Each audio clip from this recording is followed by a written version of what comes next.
좀 오래된 이야기이긴 합니다만은 2011년 7월 27일 한국에 엘림교회를 출석하던 박준탁 안수 집사라 한 분이 있었는데, 직장에서 점심 식사를 하기 위해서 양평에 있는 한 강가의 식당에서 식사를 하는데, 동료 10여 명과 함께 점심 식사를 마치고 귀가하는 중에 갑자기 물이 불어서 계곡을 빠져나오지 못하는 아주 절대절명의 위험한 순간을 맞이하게 됩니다. 서로 어찌할 줄 모르고 쩔쩔매고 있는 이 상황 속에서 박 집사는 침착하게 동료들을 한 명씩 대피시키기 시작을 합니다. 마지막 한 명까지 다 구조를 했어요. 그리고 자기만 빠져나오면 되는데, 이미 앞서 9명에게 너무 힘을 뺐기 때문에 결국은 자기 스스로는 힘이 빠져서 자기는 살지 못하고 급류에 휩쓸려서 사망을 하게 됩니다. 자기 먼저 탈출했으면 자기가 제일 먼저 1차로 살 수 있었음에도 불구하고 자신보다는 타인을 먼저 생각했던 것입니다. 집안일뿐 아니라 교회 일에 최선을 다하던 착하고 충성된 일꾼이었던 이 사람, 평소에 얼굴 한번 인상 찡그린 적이 없었고 항상 웃는 얼굴로 교회면 교회일, 집안일이면 집안일, 직장에서나 누구에게나 착잡힐 것 없는 아주 본이 되는 사람이었기 때문에 이 사람의 죽음은 담임 목사를 비롯해서 온 교회 성도들이 너무 안타까워했다고 합니다. 나보다 남을 먼저 생각하고 나보다 타인을 배려할 줄 아는 이 멋진 믿음의 행위, 자신이 죽어야 하는 자리에서 조금도 망설이지 아니하고 동료를 먼저 살렸던 이 한 사람, 이러한 결단, 이러한 모습이 어떻게 나올 수 있었는가 하면요, 평소에 그 믿음과 그 신앙으로 살았기 때문에, 그리고 그렇게 해왔기 때문에 그 결정적인 순간에 그 믿음의 열매가 그렇게 맺어졌던 거예요. 여러분이 인터넷에서 쳐보시면 이 사람 얘기가 쭉 나올 겁니다. 실화 이야기니까. 나보다는 남을 위해서 산다라는 거 꼭 필요한 여러분과 저의 삶이어야 되는데 이게 쉽지는 않죠. 잠언에 그렇게 말씀하고 있습니다. 11장 25절에 구제를 좋아하는 자는 풍족하여질 것이요 남을 윤택하게 하는 자는 자기도 윤택하여질 것이다, 이 말씀이 있는데, 여러분 이런 질문을 한번 던져보고 싶어요. 하나님을 믿는 신앙이 무엇일까? 하나님을 믿는다고 하는 신앙인의 삶, 신앙인의 자세는 무엇일까? 여러분에게 질문을 던진다면 어떻게 답을 하실는지 모르겠어요. 예배 잘 드리는 것, 헌금 잘 내는 것, 철저한 주일 성수, 성경 많이 읽고 정기적인 기도 생활하는 것, 이것입니다라고 말할 수가 있겠죠. 맞아요. 틀린 것은 아닙니다만은, 그러나 이런 것들은 사실 어떻게 보면요, 우리 믿는 사람들의 기본, 구원받은 여러분과 저희가는 기본적인 이것들, 이건 절대적인 거예요. 그렇죠? 이런 지극히 당연한 것들을 잘 지키고 있으니 됐다고 합리화시키지 마시고, 일상생활에서의 바른 신앙으로 산다는 것에 정의를 내린다면 저는 이렇게 말씀드리고 싶습니다. 한마디로 내가 아닌 남을 위해서 사는 것이어야 된다 말씀드리고 싶어요. 이게 신앙인들의 모습입니다. 나를 위한 것이 아니라 타인을 위한 것, 내 시간, 내 물질, 내 필요를 위해서 사는 것이 아니라 내가 만난 사람, 내 옆에 있는 그 사람을 위해서 살아가는 그것이 신앙인의 바른 모습이다라는 겁니다. 내가 아닌 타인을 위하여, 오늘 말씀의 제목입니다.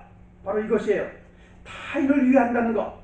어떻게 해야 타인을 위해서 아낌없이 생명을 줄 수 있는 걸까? 너무 어려운 요구라는 생각이 들죠. 쉬운 요구는 분명 아닙니다.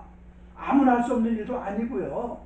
남을 위해서 죽는다는 거 이게 쉽겠냐 말이에요. 그렇죠? 이 좋은 세상 속에서 내가 부양할 가족과 처자식이 있는데, 내가 해야 할 일이 있는데, 근데 내가 남을 위해서 죽는다. 이거 보통 믿음 아니면 이거는 감당하기 어려운데, 그런데 여러분, 아무나 할 수 없는 일이 아니라 아무나 할 수 있는 일입니다. 이게 어떻게 할 수 있을까? 제가 오늘 여러분에게 그 방법을 알려주려고 해요. 여러분도 죽는 자리가 간다면 죽으란 얘기는 아니에요. 그런 순간이 온다면 나도 얼마든지 예수 이름으로 할 수 있다 라는 이 믿음을 가지고 살아가기를 원하는데 어떻게 할 수 있는가? 오늘 우리가 잘 알고 있는 그 유명한 5절 말씀이 바로 그겁니다. 5절 한번 보세요. 너희 안에 이 마음을 품으라. 곧 그리스도 예수의 마음이니.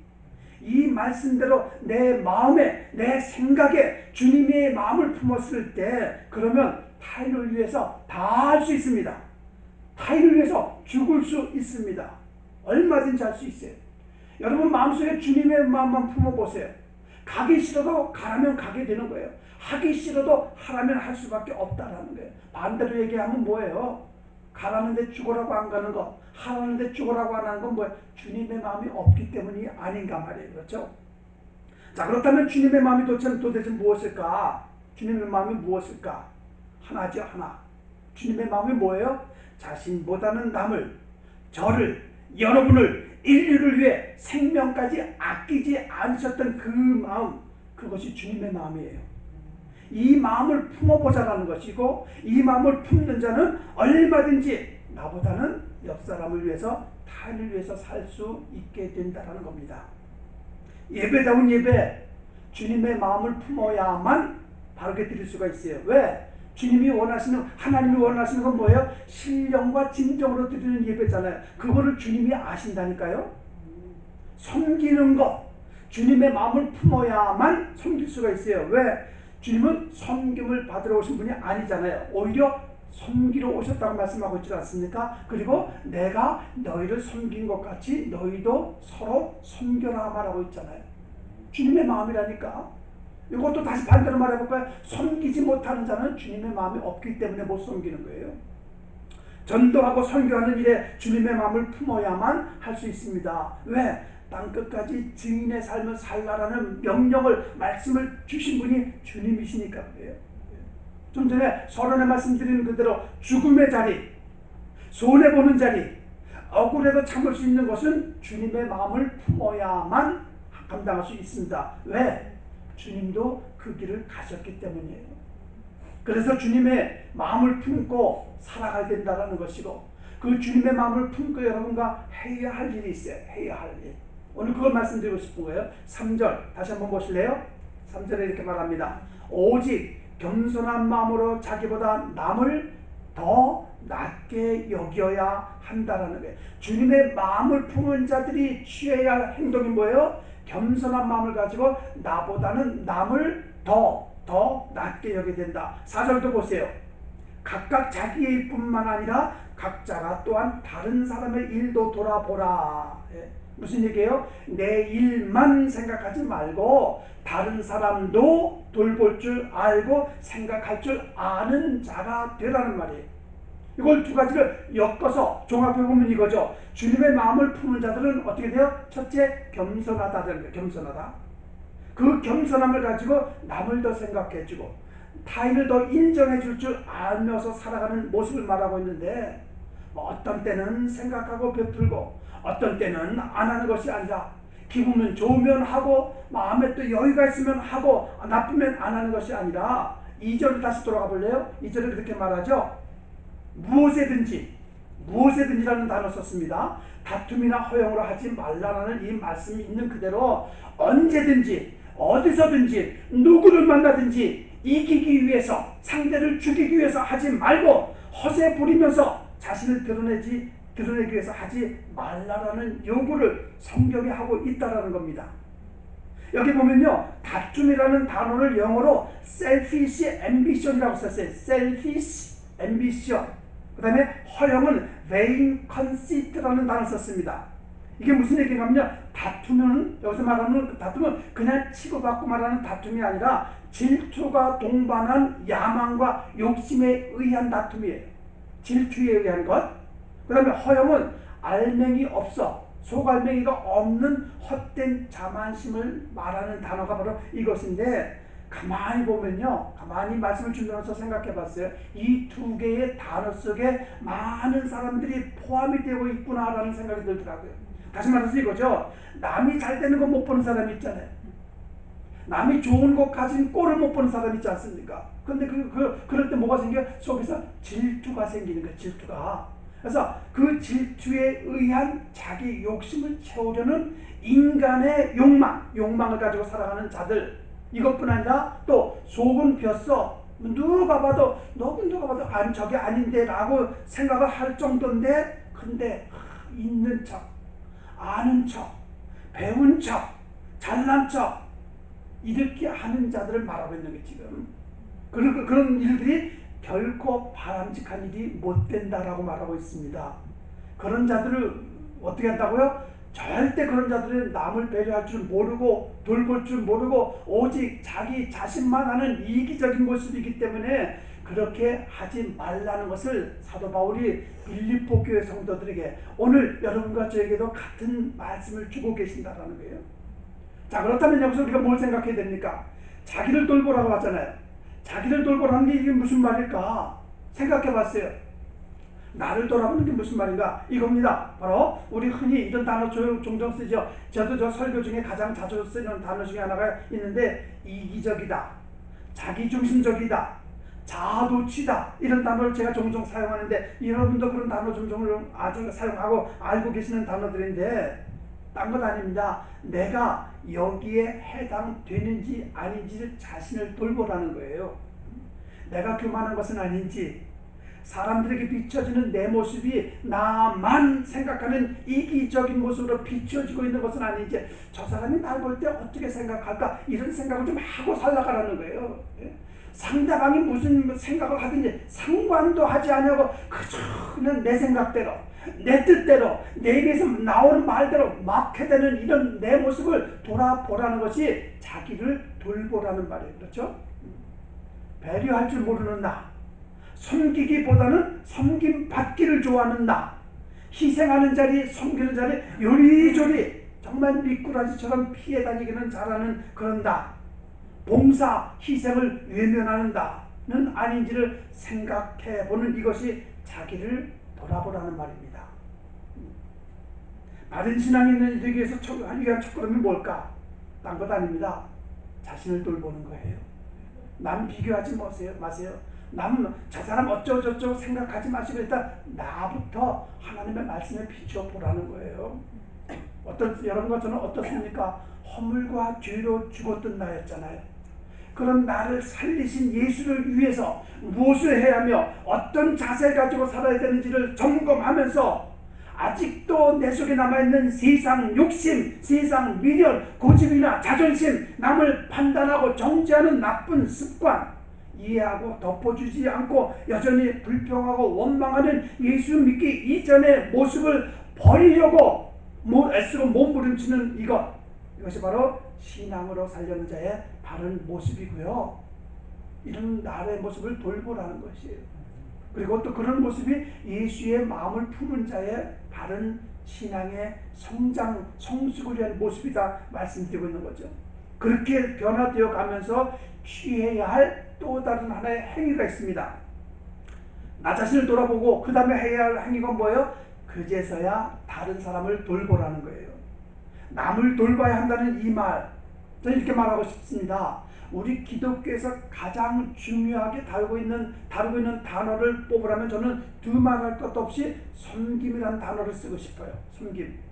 다른 것은 아무리 잘해도 섬길 줄 모른다면, 다시 말해서 섬김이 빠진 신앙은 어떤 의미에서 그거는 알맹이 없는 뭐라고 말합니까? 흔하게 말하는 대로 안 꼽는 찐빵이에요. 그건 말도 안 되는 것, 그건 신앙생활이 아니다라는 겁니다.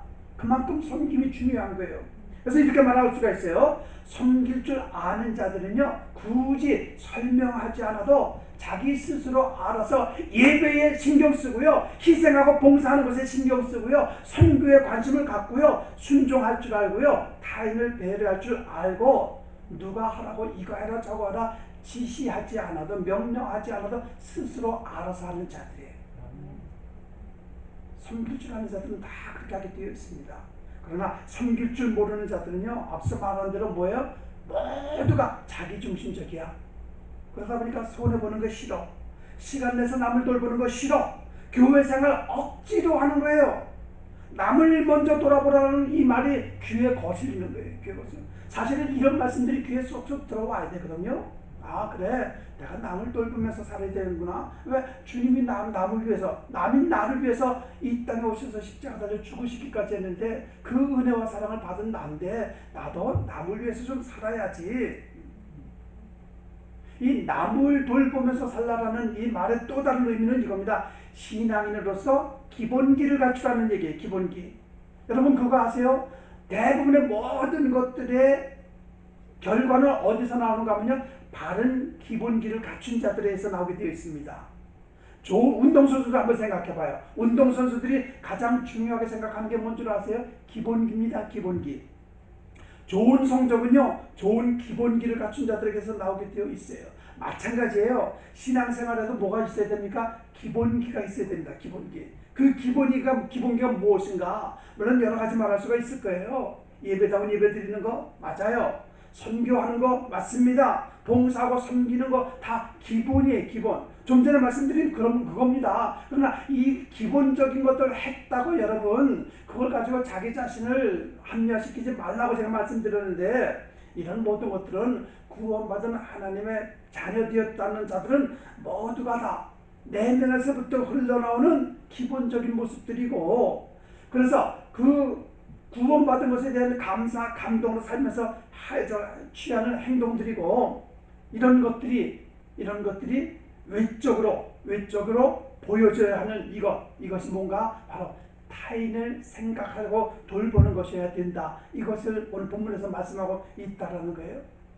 다시 말씀드릴게요. 나 예배 잘 드려요. 교회 중심으로 살아요. 성경 꼬박꼬박 참석합니다. 남들 못지않게 성경 읽고요. 기도생활 합니다. 선교헌금도 냅니다. 관심이 있습니다. 어쩌고저쩌고. 이거는 구원받은 여러분과 제가 기본적으로 해야 될 일인데, 이거 했다고 자기를 위로하고 자기를 합리화시키지 말고 그러면 일상생활에서 내가 만나는 수많은 사람들, 옆에 있는 사람들, 그 사람들을 섬길 때, 돌볼 때, 이것이 그 모습이 신앙인의 기본기라는 겁니다. 기본기. 우리 개인의 감성이나 성격들도 내면이 있고 외면이 있듯이, 그렇죠? 내면이 있고 외면이 있듯이 한 사람의 신앙인으로서 내면을 강하게 만드는 작업을 하기 위해서 말씀과 기도로 흔들리지 않는 믿음을 세워야 하지만, 그렇게 세워진 믿음을 가지고 무엇을 해야 되는가? 내가 만나는 사람들을 섬기고 돌보고 양보하고 배려하는 곳에서 사는 것, 이것이 신앙이다라는 겁니다. 무슨 얘기예요? 구원받았으면 구원받은 자답게, 예수를 만났으면 예수 믿는 자답게 뭔가 내가 저 사람들과 불신자들과 세상 사람들과 다르다라는 것을 보이는 삶을 살아가라는 것이에요. 예수 믿는 자들은 달라야 된다 말씀드렸어요. 생각이 달라야 됩니다. 살아가는 모습이 달라야 됩니다. 늘 말씀드렸지만 나 하나님께만 인정받으면 됐지라는 생각은 100% 잘못된 생각이에요. 옆 사람에게 인정받지 못하면서 어떻게 하나님께 인정받을 것이라고 생각하세요? 천만의 말씀이죠. 옆 사람도 인정해주지 않는데 하나님이 나 인정해줄까? 아닙니다. 인정 안 해줘요. 친구들이나 직장 동료들에게, 내가 만나는 사람들에게 인정받지 못하면서 하나님께 인정받을 생각한다는 것은 착각 중에서 가장 큰 착각이라 말씀드리고 싶은 거예요. 자, 그런데 의외로 이 착각에 빠져서 스스로 만족하고 자신에게 도취되어 있는 잘못된 신앙관을 가진 자들이 너무 많다라는 겁니다. 며칠 전에 저하고 집사람하고 사도 바울이라는 영화를 다 못 봤어요. 보다가 말았습니다. 거기 보면 브리스길라와 아굴라라는 사람이 나오더라고요. 그 사람이 감옥에 갇혀있는 감옥에 갇혀있는 바울을 돕기 위해서 누가라는 사람과 같이 이렇게 계속해서 만나서 얘기를 하는데, 참 초대교회 핍박이 많았잖아요. 근데 그 브리스길라와 아굴라가 그 핍박받는 사람들을 데려다가 먹이고 감싸고 돌봐주고 이런 하는 영화를 앞부분에 조금 봤어요. 참 멋지구나. 이 영화를 봤습니다. 그래서 믿는 자는 저렇게 해야 되는구나. 그때 당시 정치적으로 사회적으로 얼마나 예수 믿는 것 때문에 핍박이 심했었습니까? 그 핍박 속에서, 그 제재 속에서 그들은 그렇게 남을 위해서 살았다는 것을 보면서 신앙생활은 저렇게 해야 돼. 이걸 배우게 되더라는 겁니다. 여러분과 제가 누가 핍박합니까? 예수 믿는 거 누가 제지합니까? 정치적으로 합니까? 이 좋은 시대, 이 좋은 환경 속에서 남을 위해서 살아야 될 것 아니에요. 나만 위해서 사는 것은 그 신앙이 아닙니다. 그건 아니에요. 한국의 어느 교회에 김신장로라고 있어요. 김신장로. 서울대 법대를 나왔습니다. 현재 대법관으로 재직 중에 있어요. 이분이 유기성 목사, 선한목자교회 유기성 목자교회 목자교회 초청을 받아서 간증을 하게 됐습니다. 단상에 올라왔어요.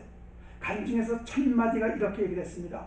나는 고등학교 다닐 때까지 교회에 다니는 사람은 수없이 봤어도 예수 믿는 사람 보지 못했습니다. 라는 말로 시작을 했어요. 수많은 사람들이 거기서 술렁술렁 됩니다. 고등학교 다닐 때 정도 되면 19살, 20살 정도 됐을 거 아니에요.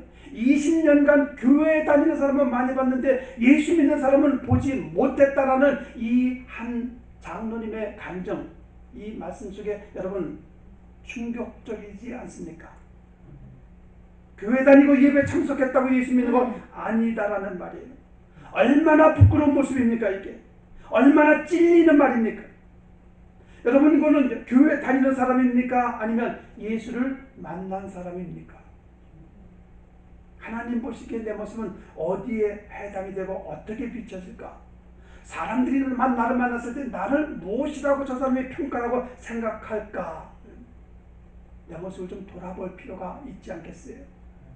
나는 교회 다니는 사람이 아니라 예수 믿는 자여야 된다는 것들을 말로 하자는 것이 아니라 일상생활에서 보여주는 거예요. 보여주는 거예요. 예수 믿는 자들이 행함으로 옮겨야 할 성경 말씀이 있어요. 야고보서 2장입니다. 이렇게 말씀합니다. 내 형제들아, 만일 사람이 믿음이 있노라 하고 행함이 없으면 무슨 유익이 있으리요? 그 믿음이 능히 자기를 구원하겠느냐? 만일 형제나 자매가 헐벗고 일용할 양식이 없는데 너희 중에 누구든지 그에게 이르되 평안히 가라, 덥게 하라, 배부르게 하라 하며 그 몸에 쓸 것을 주지 아니하면 무슨 유익이 있으리요? 이와 같이 행함이 없는 믿음은 그 자체가 죽은 것이다. 가난한 자 구제해야죠. 병든 자 돌봐야죠. 선교 당연히 해야죠. 말로만 해야죠. 줘야죠. 가야죠. 이거 쓸데없는 죽은 믿음이라는 것을 성경이 얘기를 하고 있잖아요. 교회 다니는 것과 예배 자리에 앉아있는 것, 그리고 예수 믿는 것 전혀 다른 내용입니다. 무슨 얘기인가 하면요, 예수와 상관없이 교회에 앉을 수 있고 예배 자리에 참석할 수 있습니다. 그러나 진정으로 예수 만난 자들은요, 자신의 모습을 돌아보게 되고, 첫째, 두 번째, 타인을 돌보는 행함이 있어야 돼요. 오늘 아침에 교회 오면서 중국으로 전화를 했습니다.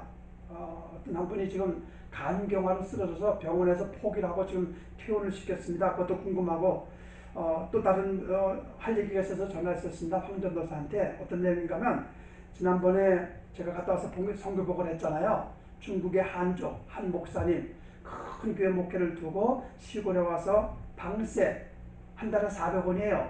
400원이면 50불도 안 됩니다. 그 돈이 없어서 쩔쩔매고 있는 그 목사, 얘기 제가 여러분에게 사실 보여가면서 말씀드린 적이 있었을 겁니다. 그럴 때 우리 교회 한 분이, 목사님 내가 조금씩이라도 이렇게 헌금하겠습니다. 그래서 지금 모아진 헌금이 지금 지난달부터 있습니다. 그래서 오늘 제가 그 황전도사한테 그 상황을 설명을 했어요. 우리 교회에서 조금씩, 많지는 않지만 그분의 방세 정도는 우리가 부담하겠습니다. 그러니까 내가 어느 정도 보낼 테니까 반은 황전도사님 쓰시고 반은 그 목사님 드리세요. 돈이 많지가 않아서 죄송해요. 그랬더니 그 황전도사가, 목사님 1전이라도 감사합니다. 1전이라도 감사합니다. 1전은 너무 적죠. 박스 정도 내가 낼게요. 그래서 그렇게 해서 이렇게 했는데, 이게 뭔가 하면요, 남을 돌보는 것 아니겠어요? 멀리 있지만 주님의 마음을 가지고 남을 돌보는 거예요. 우리는 남을 돌보는 삶을 사는 것이 신앙인의 바른 모습이다라는 거예요. 왜 그래야 되는가? 왜 그래야 되는가? 딴 것 아닙니다. 나를 죽이고 자기 자신을 낮추고 인생을 포기하며 여러분과 제가 남을 돌보는 삶을 살아야 하는 이유가 있는데, 그 이유가 무엇일까? 딴 것 아닙니다. 여러분과 저의 신앙의 기본이시고 본이 되신 예수님이 그렇게 사셨기 때문이에요. 6절이 그렇게 말하잖아요. 그는 근본 하나님의 본체시나 하나님과 동등됨을 취할 것으로 여기지 아니하시고 오히려 자기를 비어 종의 형체를 가져 사람들과 같이 되셨다. 뭐 설명도 필요 없고 이유도 필요 없는 얘기예요. 무슨 얘기예요? 하나님이신 예수님은 하나님의 자리를 버리셨어요. 영광의 자리, 창조주가 머무시는 그 거룩한 곳을 버리시고 냄새나는 더럽고 추한 이곳에 오셨습니다. 시찰하기 오셨습니까? 관광하기 오셨습니까? 아니에요. 왜 오셨어요? 종이 되기 위해서 오셨어요. 낮아지기 위해서 오셨어요. 오셔서 어떤 일 하셨나요? 8절에 그렇게 말합니다. 사람의 모양으로 나타나셨음에 자기를 낮추시고 죽기까지 복종하셨으니 곧 십자가에 죽으심이라. 바로 이것이죠.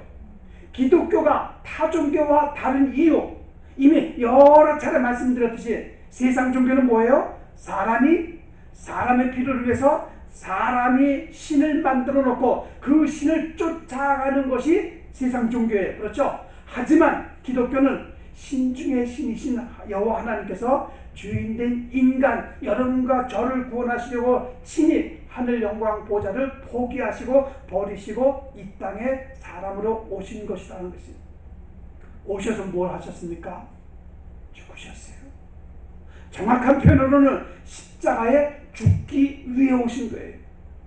왜 이런 일을 하셨는가? 이유는 두 가지죠. 첫째는 하나님의 뜻에 순종하기 위해서고, 둘째는 인류를 구원하시기 위해서이신데, 결국 그분의 죽으심으로 여러분과 제가 죄사함을 받아 영원히 살 수 있는 축복 중에 축복을 받게 되었는데, 그래서 여러분, 온 우주 만물의 주인이신 하나님이 하늘 영광 다 버리시고 이 땅에 오셨다는 것은 모든 것을 다 어떻게 했다는 걸 포기하셨다는 것 아닙니까? 그렇죠?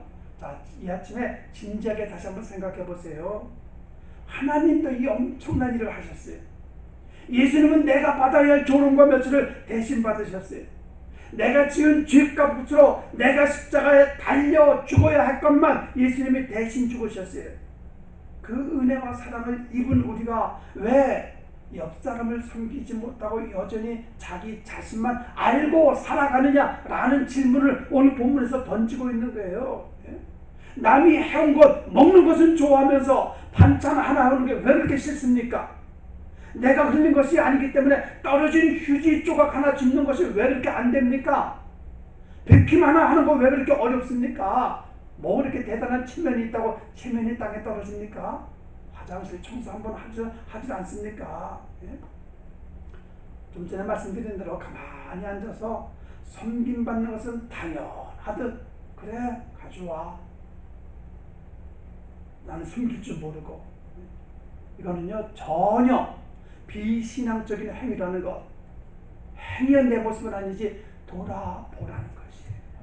이런 말씀을 듣고 좀 찔림도 돼야 되고, 그래 내가 그랬었구나, 그래서는 안 되겠지라는 찔림을 좀 가져야 된다는 거예요. 예수는 십자가에서 죽으셨어요.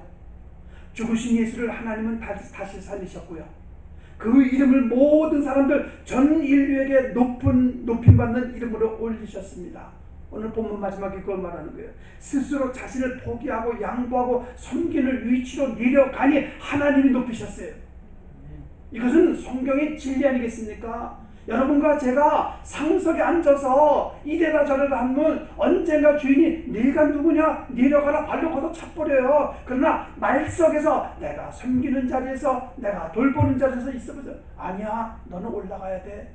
하나님이 올리셔야, 하나님이 세워주셔야 그 높임 받는 것이지, 자기 스스로 올라가서 상석에 앉아서 뭘 하겠다는 겁니까? 뭐가 그렇게 대단합니까 내가? 여러분, 누가 사람들에게 인정받을까요? 팔짱 딱 끼고 가만히 앉아서 대접받으려고 하면 그거 인정받는 걸까요? 아니죠. 인정받는 자는 따보다 없습니다. 내가 받은 구원 너무 감동해서 스스로 주님의 이름으로 열심을 내는 자, 주님의 이름으로 베풀고 나눌 줄 아는 자, 내가 손해보더라도 주님의 이름으로 상대를 높여주고 또 인정하려고 하는 자, 하나님은 그런 자들을 높이시고 그런 자들의 그 행위를 기억해 주신다는 겁니다. 저 이렇게 말하면서 오늘 말씀을 마치려고 하는데, 오늘의 본문, 오늘의 말씀, 이처럼 소중하고 귀한 말씀 없다 말씀드리고 싶어요.